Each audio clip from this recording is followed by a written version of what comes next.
नमस्कार, live cities में आपका स्वागत है। मैं हूं आपके साथ प्रीति झा। आज बिहार का बजट पेश किया गया। जी हां, बिहार के वित्त मंत्री विजय कुमार चौधरी ने बजट जो है वो पेश किया और महागठबंधन सरकार बनने के बाद यह पहला बजट जो है वो पेश किया गया है। इसी के साथ यह भी बता दें आपको कि जैसे ही विजय कुमार चौधरी ने बजट बताना शुरू किया, सबसे पहले उन्होंने बता दिया कि पिछले 10 सालों में बिहार की उपलब्धियां कहाँ कुछ रही है, जो कि काफ़ी तरीके से प्रशंसनीय रही, और बताया कि कैसे जो है वो विकास में बिहार पूरे देश में तीसरे नंबर पे है। और इसी के साथ विजय कुमार चौधरी ने भरे सदन में क्या कुछ उन्होंने बड़ी बातें जो है आज के इस बजट में कहा। तो सबसे पहले 10 साल में बजट का आकार 3 गुना बढ़ा, तेजी से बढ़ रही बिहार की अर्थव्यवस्था, आर्थिक विकास के मामले में बिहार का तीसरा नंबर, बिहार के लिए विशेष राज्य के दर्जे की मांग की उन्होंने, विशेष राज्य का दर्जा पूरे सदन में मांगा गया। बिहार की कई योजना का देश में अमल हो रहा है, नल का जल योजना भी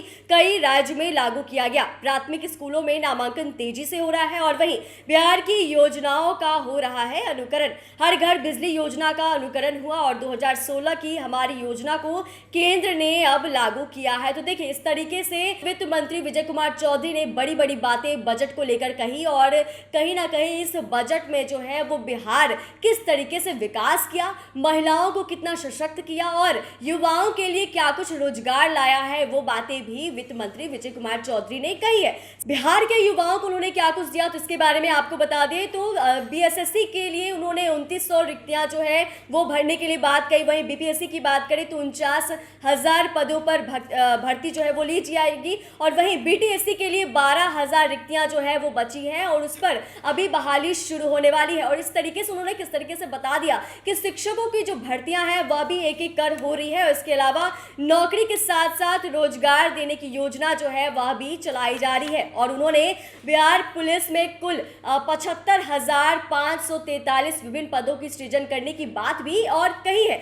और इतना ही नहीं, जिस तरीके से महिला इन दिनों सुदृढ़ हो रही है, इसको लेकर भी उन्होंने खुले सदन में कह दिया कि कैसे महिला जो है वो आज के समय में आत्मनिर्भर हो रही है, अपना जीवन यापन कर रही है, और इतना ही नहीं, परिवार वालों का जीवन भी वो चला रही है। उसको लेकर केंद्र सरकार पर भी उन्होंने कटाक्ष किया। उन्होंने साफ तौर से कहा कि जिस तरीके से जीविका दीदी ऐसे बढ़ रही है, काम कर रही है, उसको लेकर भी उन्होंने बताया कि कैसे जो है केंद्र सरकार भी इसकी प्रशंसा जो है वो करते हैं। इसी परिसर में आके केंद्र सरकार ने इस बात की प्रशंसा की थी कि आज के डेट में बिहार में जो है वो महिला सुदृढ़ हो रही है, और जीविका दीदी जिस तरीके से काम कर रही है, इससे कहीं ना कहीं महिला ज्यादातर आत्मनिर्भर हो रही है, रोजगार का अवसर भी उनके ऊपर ज्यादा मिल रहा है। तो देखिए, आज का जो बजट पेश किया गया उसमें खासकर युवाओं के रोजगार के लिए, शिक्षा के लिए और महिला किस तरीके से सशक्ति हो रही है, उसको लेकर भी तमाम बातें जो है वो कही गई है। तो फिलहाल इस वीडियो में आज बस इतना ही। बाकी की खबरों के लिए देखते रहिए लाइव सिटीज। धन्यवाद।